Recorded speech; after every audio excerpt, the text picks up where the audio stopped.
శ్రీ గురుభ్యో నమ. శ్రీ సీతారామచంద్రస్వామి పరబ్రహ్మణ్యే నమ.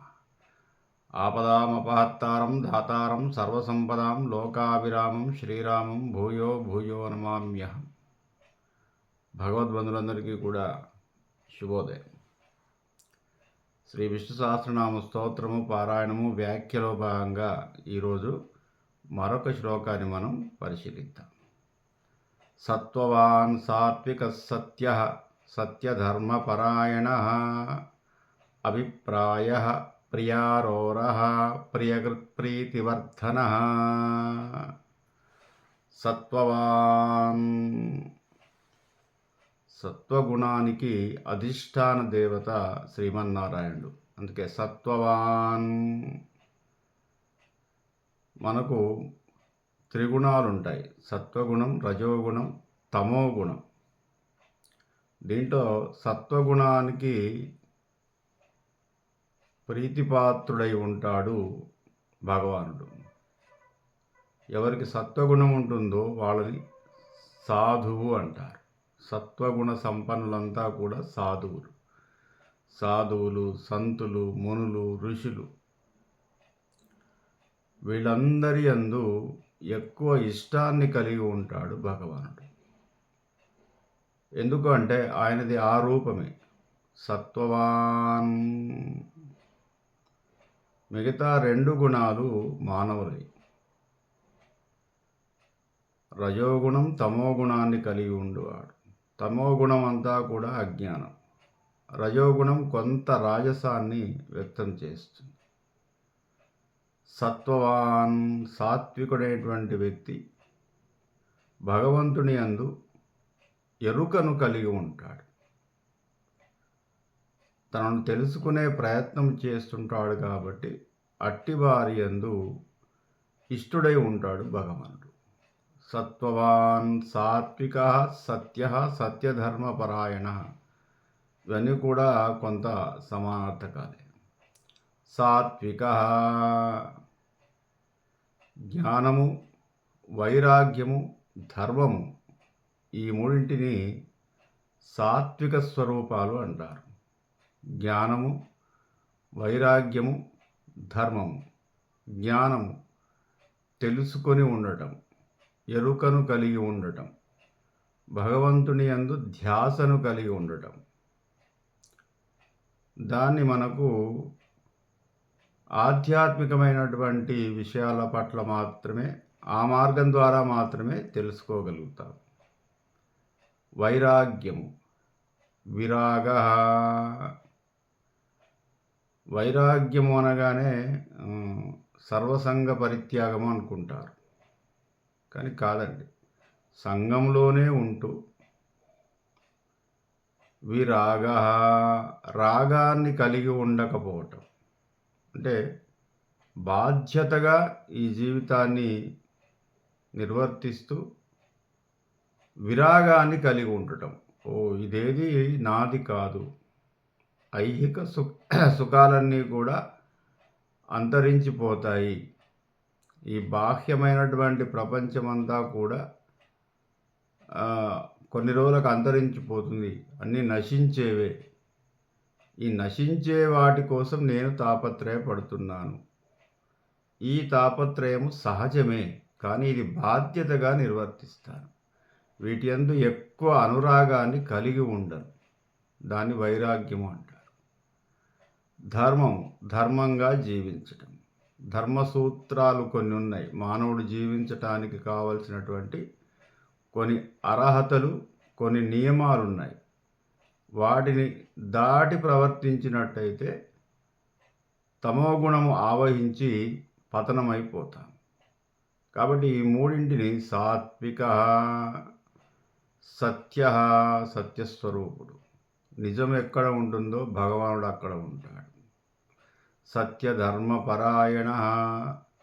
సత్యము, ధర్మము ఎక్కడైతే ఉంటుందో వాటికి పరాయణ, ఆధీనమై ఉంటాడు. అధర్మం ఎక్కడైతే ఉంటుందో అక్కడ భగవానుడి యొక్క స్వరూపం ఉండదు. భగవానుడి యొక్క అనుగ్రహం లేనట్టయితే కొన్ని రోజులు మాత్రమే అధర్మము ప్రవర్తిస్తుంది లోకంలో. అధర్మానికి కూడా కొంత విజయం చేకూరుతుంది, కానీ అది అశాశ్వతము. ప్రపంచ చరిత్రలో ఏ ఇతిహాసం కానీ, ఏ పురాణం కానీ, ఏ కథ కానీ అధర్మము జయించినట్టుగా దాఖలాలు లేవు. ఏ కథ కూడా, ఏ ఇతిహాసం కూడా, జరిగినటువంటి ఏ చరిత్ర కూడా అధర్మము నశించింది. కొన్ని సంవత్సరాలు పట్టవచ్చు, వందల సంవత్సరాలు కూడా పట్టవచ్చు, కానీ అధర్మము, దుర్మార్గము ఎప్పుడైనా నశిస్తుంది. దానికి కాలమే సమాధానం చెబుతుంది. కాలస్వరూపుడే భగవానుడు. కొంతకాలము అధర్మము విజయాన్ని సాధించినట్టుగా అనిపిస్తుంది, లేదా దుర్మార్గుడు కొంత ఏదో సుఖపడ్డట్టుగా అనిపిస్తుంది, దుర్మార్గము కొంత జయించినట్టుగా అనిపిస్తుంది. కానీ ప్రపంచ చరిత్ర ఎక్కడ తిరిగేసినా, ప్రపంచ సాహిత్యాన్ని ఎక్కడ తిరిగేసినా, ఏ మారుమూలలో కూడా అధర్మము జయించినట్టుగా మనకెక్కడ కనిపించదు. కొన్ని సంవత్సరాలకైనా ధర్మమే నిలబడుతుంది, ధర్మమే జయిస్తుంది, ధర్మమే శాశ్వతము. అట్టి స్వరూపుడు భగవానుడు. అభిప్రాయ కోరదగినవాడు, ఇష్టమైనటువంటి వాడు, కోరదగినవాడు. ప్రియ అర్హ ప్రియకృత్ ప్రీతివర్ధన. మనకు అత్యంతమైనటువంటి ఇష్టమైనటువంటి వస్తువును మనం భగవానునికి సమర్పిస్తే అతను మన యందు బాగా ఇష్టడై ఉంటాడు. చాలామందికి అంటే ఏదో తీర్థయాత్రలు చేస్తాము, దేవుళ్ళ గుళ్ళకు వెళ్తాము, పూజలు చేస్తాము, అన్నీ చేస్తాము. అయితే సహజంగా భగవానునికి ఇష్టమైనవి మనం సమర్పిస్తాం, కానీ వాస్తవంగా అది కాదటండి. మనకిష్టమైనవి మాత్రమే దేవుడికి సమర్పించాలి. మొక్కు అంటే అదే. ఆయనకి ఇష్టమైనవేవో మనకు తెలియదు. ఒకవేళ తెలిసినా అది ఆయనదే. ఆయన వస్తువునే ఆయనకి ఇవ్వటం అనేది సమంజసం కాదట. మన మొక్కులు తీర్చుకోవడంలో ఏమిటంటే మనకిష్టమైనవేవో భగవానునికి సమర్పించాలి. అందుకే మనం కాశీకి వెళుతూ ఉంటారు. కాశీకి వెళ్ళి మనకిష్టమైనవి వదిలేస్తూ ఉంటారు. గంగా నదిలో స్నానం చేసి ఇష్టమైనవి వదిలిపెట్టాలి. సంకల్పం చెప్పి మరీ వదిలిపెట్టాలి. అక్కడ బ్రాహ్మణుడితో సంకల్పం చెప్పి వదిలిపెట్టాలి. అప్పుడు మనం ఏం చేస్తాము? మనం అప్పుడప్పుడు లభించేవి వదిలిపెడతాం, కానీ మనం తరచుగా ఇష్టపడే వస్తువుని వదిలిపెట్టాలి. ఏదో మనం కాకరకాయ వదిలిపెడతాడు అంటే అప్పుడప్పుడు తింటాడు కాబట్టి అది మనం తినకపోయినా పర్వాలేదని. అలా కాదండి. తరచూ మనకి ఇష్టమైనవేవో, రోజు మనం ఇష్టకార్యమేదో, ఇష్టంగా తినేదేదో అది వదిలిపెట్టాలి. అది భగవంతుని యందు ప్రేమతో దాన్ని వదిలేయటం. అట్లా వదిలేసినా కూడా మళ్ళీ వాటిని యాదృచ్ఛికంగా ఇతరుల చేత లభిస్తే దాన్ని స్వీకరించవచ్చు. ఇప్పుడైతే అరటిపండ్లు వదిలేశానండి నేను. కాశీలో బాగా ఇష్టం నాకు, రోజు తింటాను వాస్తవంగా, కానీ దాన్ని వదిలేశాను. కానీ వదిలేసిన తర్వాత నేను స్వయంగా అరటిపండు కొనుక్కొని తినటానికి వీల్లేదు. ఎక్కడో ఊరికి వెళ్ళాను, ఉదయం నుంచి కూడా భోజనం లేదు. ఒక వ్యక్తి వచ్చేసి, నాయన నువ్వు పొద్దున్న నుంచి తినలేదు కదా, నా దగ్గర 2 అరటిపళ్ళు ఉన్నాయి తీసుకో, వాటిని స్వీకరించవచ్చు. అంతేకాని స్వయంగా అరటిపండు ఇష్టం కాబట్టి కొనుక్కొని తినడానికి వీల్లేదు. యాదృచ్ఛికంగా ఆయా కాలంలో అవసరం కాబట్టి, ఆకలి తీరాలి కాబట్టి ఎవరైనా వ్యక్తి మనకిస్తే దాన్ని స్వీకరించవచ్చు. అట్లా కొన్ని ధర్మ నియమాలు ఉన్నాయి. మనకిష్టమైన వాటిని మాత్రమే మొక్కుగా చెల్లించాలి. దేవుడికి ఇష్టమైనవేవో వాస్తవంగా మనకు తెలియదు. నిరాకార నిరంజన స్వరూపుడు కాబట్టి నిజంగా ఆయనకి ఏమి ఇష్టం అంటే భజన ఇష్టం అంతే. ఆయనను ఎవరు స్మరిస్తారో స్మరణ ఇష్టం, జపిస్తారో జపం ఇష్టం అంతే. ఆయన ఏం తింటాడు? సర్వము ఆయనది. విష్ణుర్విష్ణు వషట్కార భూత భవ్య భవత్ప్రభు విశ్వమే విష్ణువు కాబట్టి అన్నీ ఆయనే. ఆయన వస్తువులు ఆయనకెట్లా ఇష్టం? అన్నీ ఆయనయే అయినా, మనకు ఇష్టమైన వస్తువుని ఆయనకు మళ్ళీ ఇవ్వటం. స్వామి నాకు ఇది ఇష్టము, ఇది స్వీకరించండి అని చెప్పడం వల్ల ప్రియః అర్హః అర్హత కలిగి ఉంటాము. ఒరేయ్! వాడికి ఇష్టమైనయన్ని నాకిస్తున్నాడు. అప్పుడు మాత్రమే పరిశీలిస్తాడట. ఒరేయ్! అత్యంత ఇష్టమైన వాటిని నా కోసం వాడు సమర్పిస్తున్నాడు.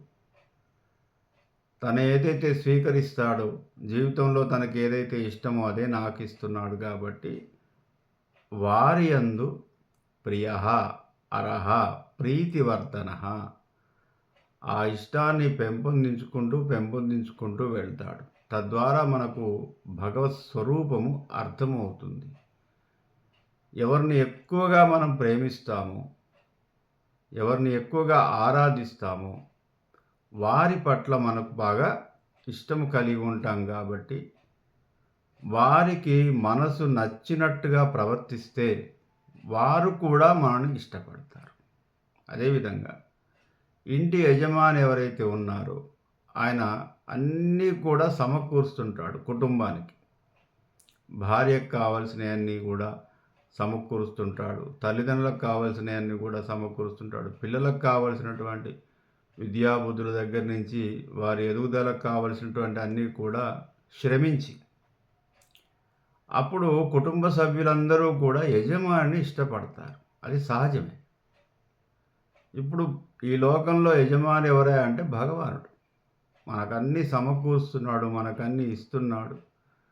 అదేవిధంగా మనకున్నటువంటి ప్రత్యేకమైన కోరికలు తీర్చేటట్టు కూడా ఆయన సిద్ధపడుతున్నాడు కాబట్టి, మనకిష్టమైనటువంటి మొక్కులు గనక ఆయనకిచ్చినట్టయితే, మనమేదో మొక్కుతాం పలాని కోరిక తీర్చాలి స్వామి అని. అప్పుడు మనకిష్టమైన వస్తువునో, మనకిష్టమైన వాటినో ఆయనకు సమర్పించినట్టయితే, ఇప్పుడు మనకేదో జుట్టు అంటే చాలా ఇష్టం. స్వామి నాకు ఇష్టమైన జుట్టుని నీ కోసం ఇచ్చేస్తా. మళ్ళీ తిరిగి వస్తుందనుకో, కానీ నాకు చాలా ఇష్టము ఈ తలనీలాలు కాబట్టి ఇవి ఇచ్చేస్తా. నాకే గర్వము లేదు. స్వామి నాకు బంగారం అంటే చాలా ఇష్టం. నీ కోసం ఓ తులం బంగారం నేను హుండీలో వేస్తాను. ఇంకా అట్లాగే మనకిష్టమైన వాటిని ఆయనకు సమర్పించినట్టయితే, భగవానుడు మన యందు ప్రీతిని కలిగి ఉంటాడు. అట్టి స్వరూపమే ప్రేమ స్వరూపము, ప్రీతివర్ధనః అని చెప్పేసి చెప్పడం జరిగింది. స్వస్తి ప్రజాభ్య.